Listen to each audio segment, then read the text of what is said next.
Halo teman-teman semua, selamat datang di channel Story 3M, di mana kita kali ini akan menceritakan alur cerita dari manhwa yang berjudul The World After the Fall. Baiklah, tidak perlu berlama lagi, langsung saja kita masuk ke dalam alur ceritanya.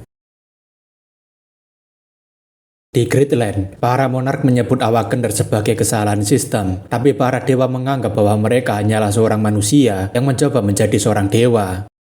Namun sebagai Awakener itu sendiri, Awakening adalah kebebasan, dan kata itulah yang masih membekas di dalam ingatan Yonsei ketika dia menjadi seorang Awakener.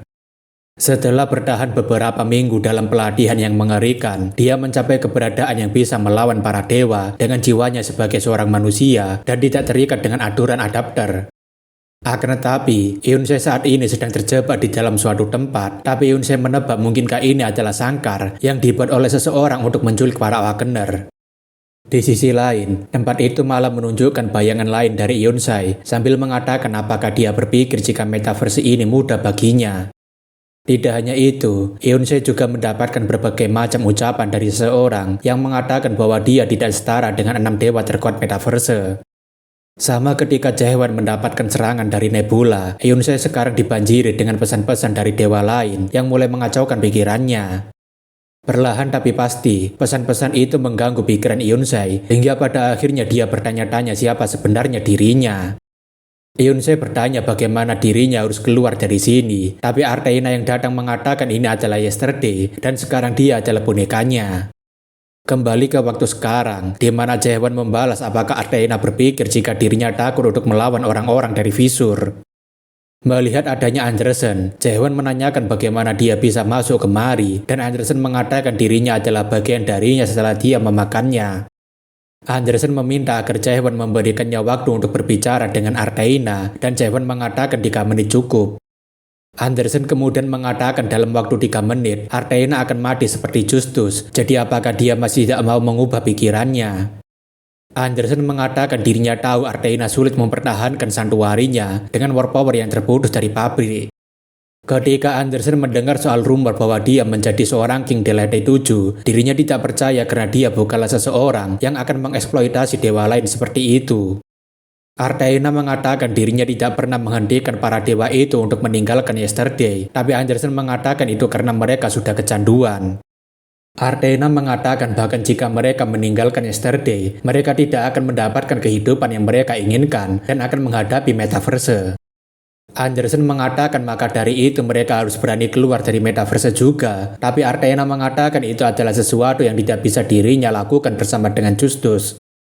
Arteina menanyakan apakah Anderson berpikir jika para dewa yang rapuh itu bisa melakukannya. Apakah Anderson pernah membayangkan apa yang akan terjadi jika para dewa itu keluar sekarang? Arteina mengatakan para dewa itu akan mengambil kesempatan untuk membalaskan dendam pribadi mereka, menghancurkan proksi dan boneka yang tidak bersalah, atau bahkan mengambil nyawa dewa lainnya tanpa ragu. Menurut Arteina, para dewa seperti mereka hanyalah sampah yang pantas untuk masuk ke dalam tempat pembuangan sampah dan tidak layak untuk memiliki tempat di dalam abis. Jaehwan mengatakan waktu 3 menitnya sudah berlalu, jadi sebaiknya Anderson segera mundur dari sini. Arteina kemudian memerintahkan agar Yonsei segera membunuh orang itu dan jangan sampai dia mendekat kemari. Yonsei tanpa banyak berbicara langsung mengerahkan kekuatannya dan mencoba menyerang Jaehwan dengan cepat secara langsung. Anderson mengatakan agar Jaehwan berhati-hati karena orang itu cukup terkenal dan dia juga seorang Awakener. Akan tetapi, perbedaan kekuatan antara Jaehwan dengan Yonsei tampaknya terlalu jauh karena Jaehwan dapat dengan mudahnya mendaratkan serangan padanya. Hanya dengan pukulan tangan kosong yang tidak diperkuat dengan war power, Jaehwan dapat melumpuhkan Yonsei dalam sekali serang. Mengetahui kalau pukulannya ini terlalu kuat, Jaehwan menanyakan apakah dia masih hidup, tapi sepertinya Yonsei hampir saja tidak sadarkan diri. Arteina mengatakan jika bocah itu adalah anggota Visur, jadi seharusnya dia tahu sendiri bahwa dia tidak akan kalah dengan begitu mudah. Arteina mengatakan Visur adalah kelompok dengan Awakener paling banyak di dalam Mirastre, dan mereka adalah kelompok yang paling waspada terhadap Awakener lainnya. Arteina mengatakan jika dia tidak akan pernah bisa mengalahkan bocah itu, dan seketika itu santuari milik Yonsei dikeluarkan, yaitu dunia tanpa orang dewasa. Tentu saja karena santuarinya adalah dunia tanpa orang dewasa, tubuh Jaehwan perlahan mulai menghilang, seperti sedang tersedot dan dibongkar. Satu-satunya cara untuk keluar dari situasi ini adalah dengan menggunakan santuari, tapi dirinya tidak bisa bertahan karena santuarinya masih aktif di luar sana. Jaehwan berpikir apakah Arteina sudah mengatur agar dirinya mengeluarkan The War After Lover miliknya untuk menghancurkan Yesterday sambil mengurungnya. Arteina menanyakan apakah Anderson melihatnya. Awakener yang dia banggakan itu tidak bisa melakukan apapun ketika melawan dunia unik yang menghapus semua orang dewasa. Arteina mengatakan santuari orang ini sangat cocok untuk melawan seorang Awakener manusia yang sudah memiliki bentuk dewasa. Arteina tidak menyangka bahwa dirinya benar-benar bisa mengalahkan seorang monster yang mengalahkan setengah dari 6 dewa terkuat Metaverse dan melindungi Yesterday. Akan tetapi, Arteina sangat terkejut karena ada seorang bocah yang tiba-tiba muncul sambil mengatakan konsep dunia tanpa adanya orang dewasa ini sangat menarik. Bocah itu tidak lain adalah Guide, dan dia menanyakan apakah rambut oranye ini mengenal seorang wanita yang bernama Siren. Arteina berpikir, bukankah dirinya sudah berhasil mengalahkan penusuk telanjang itu, tapi kenapa sekarang malah muncul seorang bocah? Arteina bertanya-tanya, apakah ini adalah sebuah ilusi, atau mungkinkah wujud asli penusuk telanjang itu adalah seorang bocah? Eunse menanyakan siapa dia, dan Guide mengatakan orang-orang di sini memanggilnya sebagai Jaehwan. Mengingat nama Jaehwan, tentunya itu membangkitkan sedikit ingatan Eunse yang ditugaskan untuk membantu Jaehwan melawan 3 dewa terkuat Metaverse. Eunse tentunya merasakan sakit kepala karena ingatannya yang tersegel mulai keluar, tapi Guide menanyakan apakah dia baik-baik saja. Arteina yang tidak tahu apa yang sebenarnya terjadi, tentunya menyuruh agar Eunse segera bangun dan segera menyingkirkan bocah sialan itu. Karena perintah dari Arteina terlihat seperti mutlak, Eunse tampaknya sudah mulai mengeluarkan balok miliknya. Dalam kondisi yang sedang dikendalikan, Eunse mulai membentuk balok miliknya menjadi sebuah palu raksasa. Palu raksasa itu tentunya dihantamkan dengan sangat kuat ke arah Guide, tetapi sepertinya Guide hanya menerima serangan itu begitu saja. Karena serangan Eunse yang kuat tersebut, membuat Guide harus menabrak sebuah bangunan sampai hancur. Guide yang masih selamat menanyakan apakah dia ingin mencoba bermain-main dengannya menggunakan palu besar itu. Guide mengatakan dirinya tidak memiliki benda seperti itu di tempat asalnya, karena dirinya tidak memiliki uang untuk membeli mainan seperti itu. Akan tetapi, Eunse tampaknya langsung menyusul ke arah Guide sembari menyiapkan lagi serangan palunya. Namun berbeda dengan sebelumnya, Eunse sekarang menggunakan palu yang lebih besar lagi untuk membuat Guide tidak bisa selamat dari serangannya. Akan tetapi, Guide sembari menodongkan tongkat baseballnya mengatakan apakah dia ini sebenarnya bodoh, kenapa dia asal menyerangnya begitu saja. Eunse tentunya sangat terkejut karena Guide bisa dengan mudahnya menahan pukulan palunya hanya dengan menggunakan sebuah tongkat baseball. Guide menanyakan jika tongkat baseball dan palu mainannya beradu, kira-kira siapa yang akan menang, tapi tampaknya palu Eunse sudah mulai retak terlebih dulu. Eunse benar-benar tidak percaya jika palunya bisa dihancurkan dengan begitu mudahnya hanya dengan menggunakan sebuah tongkat baseball. Guide mengatakan dirinya meminta maaf karena merusak mainannya, padahal dirinya hanya berniat untuk menghentikannya saja. Eunse yang masih belum menyerah tampaknya mulai menggunakan skill kurungannya untuk menahan Guide agar tidak bisa keluar dari sana dan menyerangnya dari titik buta. Melihat balok itu bisa berputar mengelilinginya dengan sangat cepat, Guide mengatakan dirinya sangat iri padanya karena dia memiliki mainan yang sangat menyenangkan. Guide menanyakan bagaimana bisa dia mengendalikan mainan itu dengan begitu leluasa, bahkan sampai bisa membuat serangan kejutan seperti ini.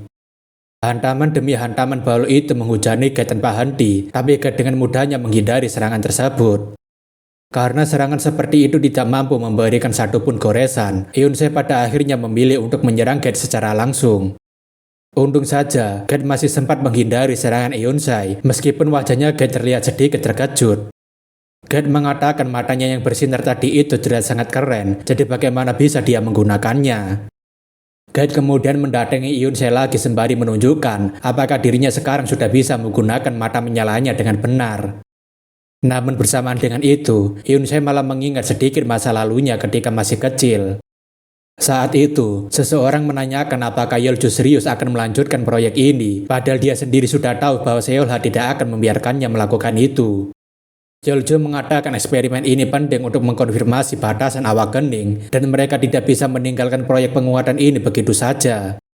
Setiap awakener tercipta dengan menentang sistem, tapi bahkan awakener sekalipun tidak bisa lepas sepenuhnya dari sistem. Oleh karena itu, Visur berpikir bagaimana jika mereka menciptakan seorang anak yang hampir tidak terpengaruh oleh sistem. Proyek tersebut pada akhirnya gagal, tapi Eunse berhasil selamat dari proyek tersebut dan menjadi bagian dari Visur di bawah kepemimpinannya Seolha. Eunse menangis mengingat masa lalunya yang dijadikan sebagai proyek penelitian dan harus merasakan pahitnya penderitaan itu. Guide mengatakan pasti berat baginya karena orang dewasa selalu memarahinya, dan itulah sebabnya dia menciptakan sebuah dunia tanpa adanya orang dewasa. Arteina yang marah tentunya menanyakan kenapa dia malah menangis dan tidak membunuh bocah itu. Apakah dia sekarang sudah mulai membangkang? Karena perintah dari Arteina membuat isi pikiran Eunse jadinya kacau lagi dengan pesan-pesan yang sangat menumpuk. Guide kemudian memukul kepala Eunse sembari mengatakan kenapa dia melakukan semua yang mereka katakan. Eunse mengatakan jika dirinya tidak melakukannya maka dirinya akan dihukum, dan Guide mengatakan begitulah orang dewasa yang selalu menyuruh anak-anak untuk mematuhi perintah mereka. Akan tetapi, Guide memberitahu jika orang dewasa tidak selalu benar, jadi mulai dari sekarang dia bisa menjadi orang dewasa dan tidak perlu lagi mendengarkan omongan mereka jika dia mau. Arteina menanyakan kenapa dia tidak bergerak dan hanya menangis, tapi kemudian dia menyuruh agar Eunse segera membunuhnya. Guide mengatakan jika dia sedari tadi sangat berisik, tapi Arteina menanyakan siapa dia sebenarnya. Guide mengatakan apakah matanya itu buta, apakah dia tidak bisa melihat jika dirinya ini hanyalah seorang anak kecil. Di luar Santuari Yesterday, tampaknya pasukan telanjang sedang dibuat kewalahan dengan adanya lebah penjaga yang sedang menyerang mereka. Ignis dan Thanatos menanyakan di mana penduduk telanjang sekarang ini berada, tapi Rere mengatakan tidak ada waktu untuk menjelaskannya. Ketika Runat hampir saja terkena serangan lebah penjaga, untungnya Rene dengan cepat menyelamatkan Runat dari serangan tersebut. Rene mengatakan bukankah dirinya menyuruh agar dia berada di dekatnya, tapi Runat mengatakan Jaewoon dan Anderson sedang dalam bahaya. Runat mengatakan hanya ada mereka berdua yang masuk ke dalam Yesterday, jadi apakah dia masih tidak sadar siapa yang sedang dalam keadaan bahaya sekarang? Rene sadar tidak ada cara untuk membantu Jaewoon di situasi genting seperti saat ini karena jumlah dewa yang mengkhianati Yesterday dan bergabung dengan Today semakin menurun. Di sisi lain, Marty saat ini sedang berjuang sembari berteriak jika mereka baru saja mendapatkan Today, jadi mereka akan bertarung sampai akhir. Akan tetapi, tampaknya jumlah lebah penjaga yang terlalu banyak membuat Marty harus terkena serangan dari salah satu lebah tersebut. Jumlah dewa yang bergabung dengan Today semakin lama semakin menurun drastis. Akan tetapi, Martis tetap bertarung untuk melindungi Today.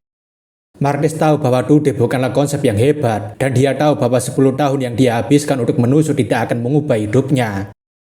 Akan tetapi, Martis tahu bahwa semangat ini bukanlah ilusi seperti yang dibawakan oleh Yesterday, dan Martis berteriak meskipun dirinya akan mati, setidaknya dirinya akan mati di Today. Semua dewa lain mungkin merasakan perasaan yang sama, tetapi tetap saja mereka bertahan di sini hanya untuk membuat Today yang nyaris diperoleh menjadi Tomorrow. Akan tetapi, situasi ini bukan sesuatu yang bisa diatasi dengan tekad saja, karena Santuari Arteina sudah terakumulasi setidaknya 500 tahun, dan mereka harus bertahan sampai Santuari itu berakhir. Seseorang menanyakan mereka tidak bisa bertahan di sini lebih lama lagi. Jadi apakah Rene tidak memiliki sebuah solusi? Tapi Rene mengatakan tidak ada solusi yang konkret. Martis mengatakan bukankah dia sendiri bisa melakukannya, karena semua dewa anonim yang menonton siarannya sudah tahu siapa dia sebenarnya. Martis menanyakan apakah God Avet tidak bisa melakukannya, tapi dalam pikirannya Rene sebenarnya dirinya ingin menggunakan kekuatan ini ketika waktunya sudah sangat genting. Jika dirinya menggunakan santuarinya, mungkin mereka bisa mengatasi krisis ini, tapi masalahnya adalah cooldownnya yang sangat lama dan memiliki persyaratan yang sangat kompleks. Jika dirinya menggunakannya di sini dan tidak menggunakannya di saat yang benar-benar dibutuhkan, semua yang telah mereka lakukan sampai sekarang akan menjadi sia-sia. Namun tetap saja, Rene berpikir apakah tidak ada cara lain untuk mengatasi situasi seperti ini, tapi di saat bersamaan ada sebuah guncangan yang sangat kuat. Guncangan itu tidak lain berasal dari pabrik utama yang menjadi sumber kekuatan Arteina yang tampaknya akan segera meledak. Benar saja, sebuah kekuatan yang sangat besar menghancurkan sumber kekuatan Arteina hingga membuat pabrik utamanya hancur berkeping-keping. Semua orang yang melihatnya tentunya sangat terkejut dengan kekuatan ini karena ledakan itu seperti ingin menghancurkan lantai ketujuh. Tidak hanya itu, tampaknya tusukan yang menghancurkan pabrik utama terlalu kuat sampai-sampai membuat tusukan itu merusak dan keluar dari metaverse. Orang-orang yang berada di luar tower tentunya menanyakan apa yang sebenarnya terjadi, tapi mereka sendiri tidak tahu apa yang sebenarnya terjadi di dalam sana. Akan tetapi, satu hal yang bisa dikatakan dari serangan yang menembus tower barusan itu adalah bencana yang menghancurkan lantai 7 dalam sekali serang. Karena semua pabrik di lantai 7 sudah dihancurkan, tentunya itu membuat para lebah penjaga juga harus dinonaktifkan dan mulai terjatuh secara bersamaan. Rene beserta dengan yang lainnya yang terkejut tentunya berpikir, mungkin karena orang itu sudah berhasil mengalahkannya. Runa tentunya sangat senang karena Jaewan sudah berhasil melakukannya, padahal dirinya sangat khawatir padanya. Setelah pertarungan yang begitu sengit dengan beberapa adegan kocaknya, akhirnya kita bisa melihat cahaya mentari pagi dengan pemandangan reruntuhan pabrik Yesterday. Setelah menghancurkan Yesterday, Jaewan mendatangi Arteina bersama dengan Anderson, tapi seharusnya pakai dulu lah bajunya itu. Kasihan Arteina melihat yang gundal-gandul. Anderson mengatakan tampaknya kehancuran pabrik di lantai 7 membuat masalah sementara pada sistem metaverse dan harus melakukan maintenance selama 1 jam. Namun tentu saja, Arteina yang kalah tentunya merasa sangat kesal karena semua yang telah dirinya bangun selama 500 tahun hancur begitu saja. Arteina bertanya kemana semua dewa pergi, apakah mereka tidak ingin membunuh bajingan yang sudah menghancurkan istana mereka. Akan tetapi, jawaban yang diterima oleh Arteina hanyalah sebuah hinaan yang tiada henti, bahkan mereka terlihat seperti tidak pernah memihak Arteina setelah dia dikalahkan. Sembari tubuhnya yang perlahan mulai hancur, Arteina hanya bisa berkata jika mereka hanyalah para dewa sampah yang pergi tanpa berterima kasih. Sekarang kita berpindah ke dalam Yesterday Arteina, di mana saat ini dia terbangun dari tidurnya. Justus menanyakan bagaimana bisa ada seorang dewa yang bangunnya lama sekali, apakah dia semalaman begadangan. Ethan mengatakan menyedihkan sekali ada seorang dewa yang bangunnya lebih terlambat daripada Justus. Arteina menanyakan bukankah tempat ini adalah rumah mereka dulu, dan Anderson menanyakan kenapa wajahnya Arteina tampak begitu sedih. Arteina mengatakan bukan apa-apa, hanya saja dirinya sudah mengalami mimpi buruk yang sangat lama sampai terasa begitu nyata. Tempat ini adalah metaverse lantai 7, dan mereka akan menaiki lantai berikutnya untuk menghancurkan aliansi yang terkutuk dan melihat akhir dari tower ini. Pada saat itu, Justus selalu membuat keributan soal Ranker Tower dengan sangat keras, sampai-sampai Ethan membuat penutup telinga, dan Anderson selalu menjadi penengah di antara mereka ketika bertengkar. Masa-masa itu adalah ketika mereka menjadi seorang pahlawan yang melakukan revolusi untuk merubah tower ini menjadi lebih baik. Arteina masih mengingat bagaimana mereka bermimpi tentang Tomorrow dan melangkah maju bersama-sama. Namun di sisi lain, bayangan Arteina mengatakan sebaiknya dia membusuk saja di sana selamanya, karena dia itu juga sampah seperti para dewa lainnya. Bayangan Arteina mengatakan agar dia mati saja di sana, tapi bersamaan dengan itu Anderson datang sembari menghancurkan bayangan tersebut. Anderson mengatakan agar Arteina bermain air bersama dengannya, karena ini sangat menyenangkan, tapi Arteina ingin agar Anderson berhenti karena bajunya jadi basah. Melihat Anderson yang tertawa tanpa adanya kekhawatiran sama sekali, tentunya itu membuat Arteina jadinya teringat jika memang beginilah Anderson sejak dulu. Arteina menanyakan kenapa semua orang berubah seperti ini, tapi Anderson menanyakan apa yang sedang dia maksud, dan Arteina mengatakan mereka semua pernah mencoba menjadi dewa yang baik. Arteina menanyakan kenapa mereka semua pada akhirnya menertawakan mereka, tapi Anderson mengatakan dirinya tidak pernah menertawakan itu. Anderson mengatakan mungkin karena mereka telah hidup terlalu lama, mereka telah melihat dan mendengar terlalu banyak, serta berpikir mereka terlalu banyak tahu karena mereka seorang dewa. Arteina menanyakan apakah dirinya salah, tapi Anderson mengatakan siapa yang tahu, entah itu benar ataupun salah, memangnya apa yang akan berbeda, padahal besok mereka masih memiliki pikiran yang berbeda dan terus hidup. Arteina pada akhirnya tersadar jika yang dirinya inginkan selama ini bukanlah Yesterday, dan Arteina berpamitan pada Anderson sambil berkata jika Anderson adalah orang yang baik. Karena tugas metaverse lantai ke-7 telah dihentikan secara paksa, maka seorang king dari lantai 7 harus segera ditunjuk. Anderson menanyakan apakah Arteina terjebak di dalam time cup itu, dan apakah Jaewan tidak keberatan jika dirinya menyimpannya. Jaewan mengatakan terserah, dan Anderson berterima kasih karena mungkin saja Arteina masih bermimpi tentang Yesterday di dalam time cup itu. Anderson tahu kehancuran Arteina tidak bisa dihindari, tapi sebagai seorang teman, dirinya akan melindunginya sampai mimpi Arteina di dalam Yesterday benar-benar berakhir. Anderson menanyakan apa yang sebenarnya terjadi pada Jaewan sebelumnya, dan Jaewan menanyakan apa maksudnya. Anderson mengatakan dirinya berbicara soal Jaewan yang bertarung melawan bocah visur yang berada di sana. Jaehwan mengingat ketika Eun-se menggunakan sandiwarinya, dirinya tersebar ke dalam asap putih dan sempat mengira bahwa dirinya akan lenyap. Akan tetapi, dirinya malah mendengar suara anak kecil yang mengatakan dirinya ingin meminjam waktunya dan rasanya seperti perasaan nostalgia. Jaehwan menanyakan apakah dia tidak bisa melihatnya sendiri, dan Anderson mengatakan pandangannya terhalang oleh sesuatu dan hanya bisa melihat sebuah bayangan seorang anak kecil. Dari bawah, Runat berlari sembari berteriak memanggil nama Anderson dan Jaehwan dengan sangat keras. Melihat Runat yang masih baik-baik saja, tentunya membuat Anderson menjadi sangat terharu. Rene mengatakan dirinya tidak bisa lagi memanggil Jaehwan sebagai seorang pemula, dan Jaehwan mengatakan dirinya mendengar jika Rene sudah melindungi Runat. Rene mengatakan tentu saja dirinya harus melakukannya, tapi sayang sekali dirinya tidak bisa melakukan siaran pada waktu itu. Rene menanyakan apakah Jaehwan sudah tahu jika dia sudah masuk ke dalam 7 konstelasi, tapi Jaehwan mengatakan dirinya tidak tahu. Anderson mengatakan dirinya tidak heran lagi jika Jaehwan sudah masuk saja, karena dia sangat terkenal akan tindakan gilanya, terlebih lagi dia baru saja masuk ke dalam abyss. Jaehwan menanyakan apakah ada orang yang lebih kuat daripada 7 konstelasi, dan Rene mengatakan di atasnya masih ada Seven Heaven, dan di atasnya Seven Heaven masih ada Seven Throne. Baik Seven Heaven maupun Seven Constellation adalah para dewa yang sangat kuat, dan sebagian besar dari mereka terikat dengan Seven Throne ataupun memimpin pasukan besar mereka sendiri. Rene menanyakan apakah dia penasaran dengan lawannya berikutnya, dan Jaehwan mengatakan akan bagus untuk mengetahui setidaknya beberapa informasi sebelum dirinya melawannya. Dari pertarungan ini, Jaehwan belajar jika dirinya tidak boleh meremehkan santuari dewa lainnya. Bahkan jika ada lawan yang tidak terduga seperti Yun-sai, mungkin dirinya tidak akan seberuntung seperti sekarang. Rene memberitahu jika lawan Jaehwan berikutnya adalah Chief, yang merupakan konstelasi pertama dari 7 konstelasi dan dikenal sebagai Darkness.